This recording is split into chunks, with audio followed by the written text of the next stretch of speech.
Today we're going to focus on substantial and insubstantial. It's a very important underlying principle in Tai Chi. It's the idea of empty or full. Insubstantial is empty, substantial is full. And it boils down to knowing where your weight is as you're moving. And if you can really train your body through your Tai Chi, train your brain to communicate with your body to communicate with your brain about where your weight is as you're moving, you will be more balanced. So it's a very important benefit of Tai Chi. Think about people as they walk around in their everyday life. Do they really focus in on and understand where their weight is? Probably not. Think about people walking and they're just walking and they're not really focused on what's happening as they're walking. If they're walking like this, momentum is just taking them forward. If something interrupts that walking, if an obstacle, they might trip on something or their attention gets diverted, that momentum keeps them going forward, and that causes a fall. So we want to help people avoid that by understanding the idea of substantial and insubstantial, where your weight is.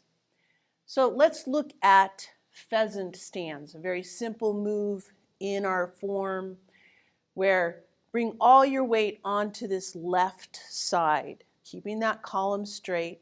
Lift your right leg into pheasant stance. Now obviously this leg is 100% substantial. This is 100% insubstantial. There's no weight on it at all. Bring your weight over to the right side. Let the left leg become insubstantial now and lift into pheasant stance. So it's 100%, 0%. Come over to the other side. Pheasant stance and pheasant stance. Now this is actually fairly easy because you're not locomoting forward, right? You're just going side to side lifting. If you actually take a move like brush knee, however, and you're moving forward, now it becomes even more important, more lifelike. Because how often do we stand in life like this? Maybe putting on socks if you do it that way, putting your shoes on. But more often we're moving. So if we do our brush knee, holding the ball to the right, step forward with the left, brush that left hand across. You are keeping your shoulders in harmony with your hips. Don't let that momentum take you too far forward. You've done your brush knee left. Now you're rocking back. Feel that weight shift back. Then feel it shift 100% onto this left leg. Let the right leg be 100% empty and step forward, brush knee. Let's do another step. Rock back. Feel that weight shift back to the left. Rock onto that right leg. Don't lift that left leg until it's completely empty and you can step forward. I'm going to come towards the camera so we can take a few more steps. Holding that ball to the right, step out left, brush knee. Rocking back. Don't cheat this rock back. I actually want you to feel that weight shifting back onto the right. Now let the water flow into the left. Don't lift that right leg until it's completely empty. Now this is the test. Are you balanced here so that you can actually choose to step forward? That's what we want with our substantial and insubstantial. Rocking back, bring the weight up onto that right. Can you choose to step forward into that brush knee? Rock back, bring your weight up onto that left, Let the right leg become completely empty, and then step into that brush knee. So really understanding and being able to control your substantial and insubstantial, where your weight is freedom. It gives you the choice to move forward or backward or wherever you need to go. It's not momentum bringing you forward. Let's take a look at brush knee.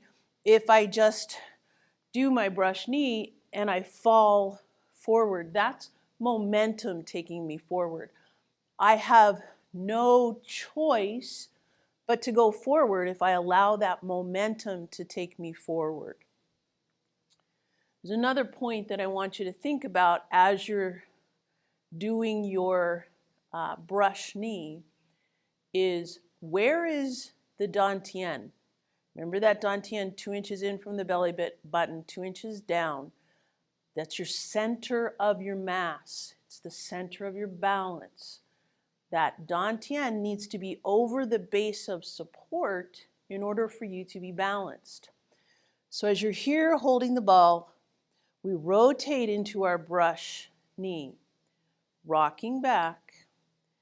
Now we bring that dantian over this base of support, because this is now our 100% column.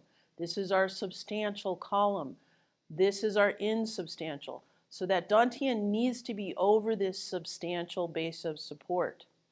You can't have the dantian over here. It's going to make you fall that way. So thinking of where that dantian, where your center of mass is, helps you with your substantial and insubstantial. Choosing to move forward. Rocking back. Bring that weight up onto that right. Step forward and choose to step down, forward. Same thing happens, except now going backwards with Repulse the monkey, right? We have all of our weight on this right side because we're going to step backwards with that left. You have to keep your columns intact as well. You can't lean backwards. Remember that dantian needs to be over that base of support. Your shoulders in harmony with your hips.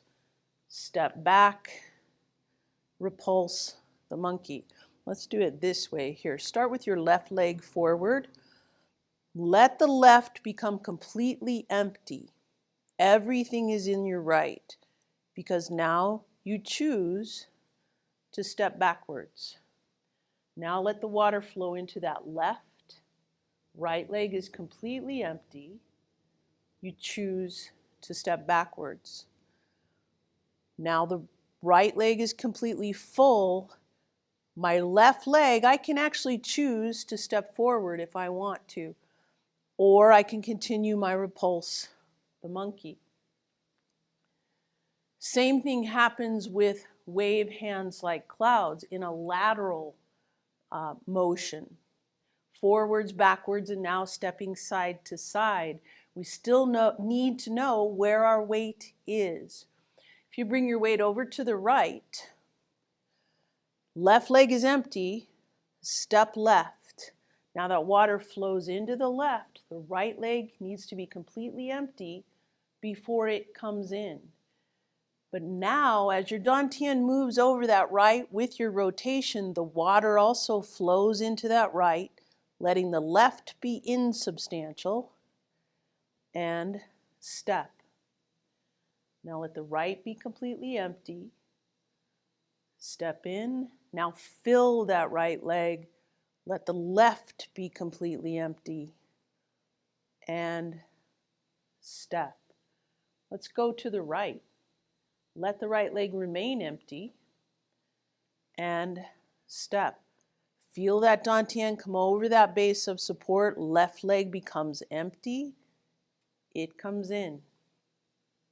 Now the left leg is full. The right leg can step. Bringing that left leg in. and stepping out. Now I want you to try a series of wave hands like clouds without really trying to feel your weight shift. Okay, just do your wave hands like clouds.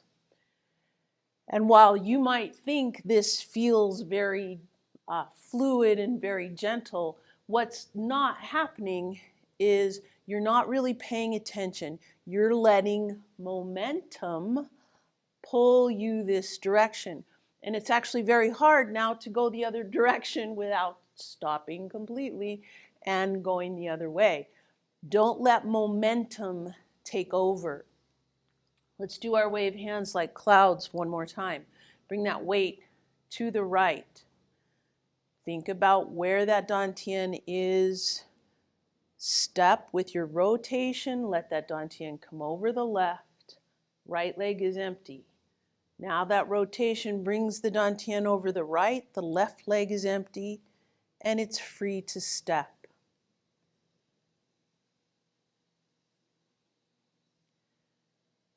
Put your mind 100% on that substantial and insubstantial change. One more step.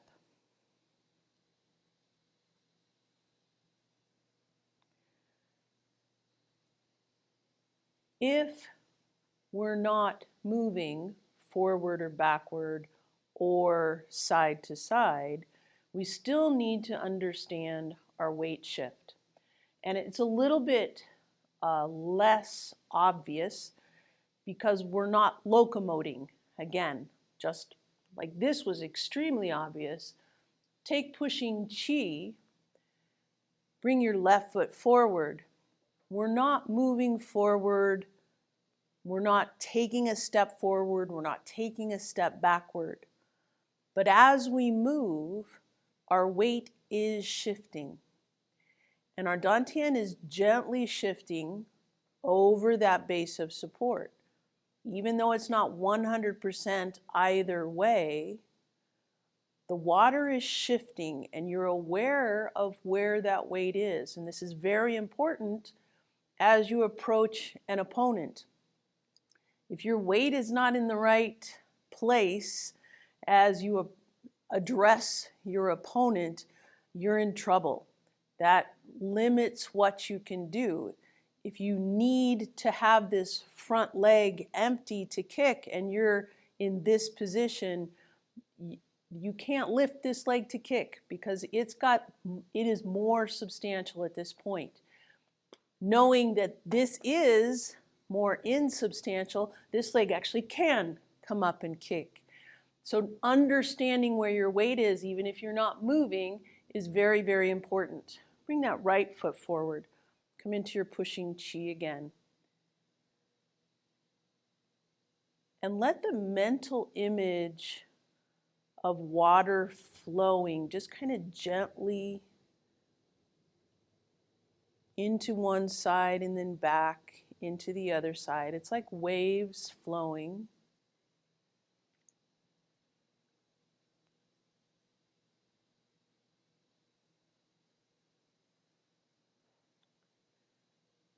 So let's put that pushing chi into the ward-off sequence, and just like with pushing chi, you're not locomoting either way. You're not going forward, you're not going backward, you're not really going side to side as far as stepping. But you are very aware of where your weight is. So holding that ball to the right, let that weight be on the right. The left leg needs to be empty at this point because you're stepping back to ward off. Now that weight comes forward into the left to grasp the bird's tail. Then as we roll back, the weight comes back to the right here. As we rotate and press, the weight comes forward again. And then the weight is back for our pushing chi at the beginning of it and then goes forward. Then as we go into the second side, we bring our weight over to the right, bring our weight to the left, letting that right leg now become empty and step out, ward off.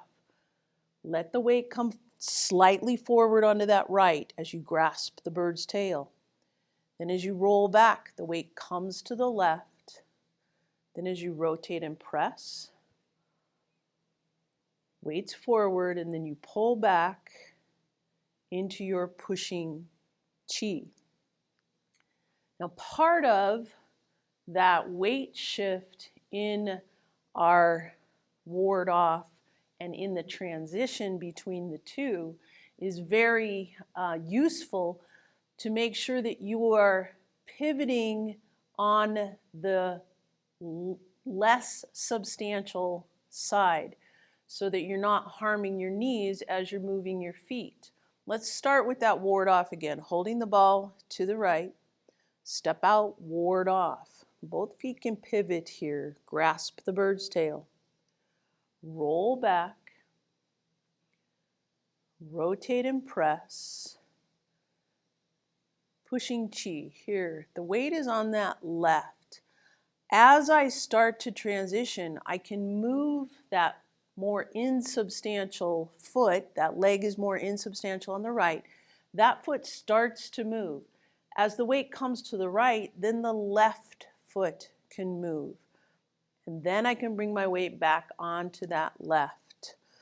So as we do that, think about your ward off, grasp the bird's tail, roll back, rotate and press, pushing chi. Now my weight's on my left, I can start to turn this right foot out. Then as my weight comes to the right, my left foot can correct. Then my weight comes onto that left, letting that right leg become insubstantial, and then I can complete the other side of that ward off. So your substantial and insubstantial, knowing where your weight is, even when you're not moving forward or backward or side to side, is actually very important for your body movement.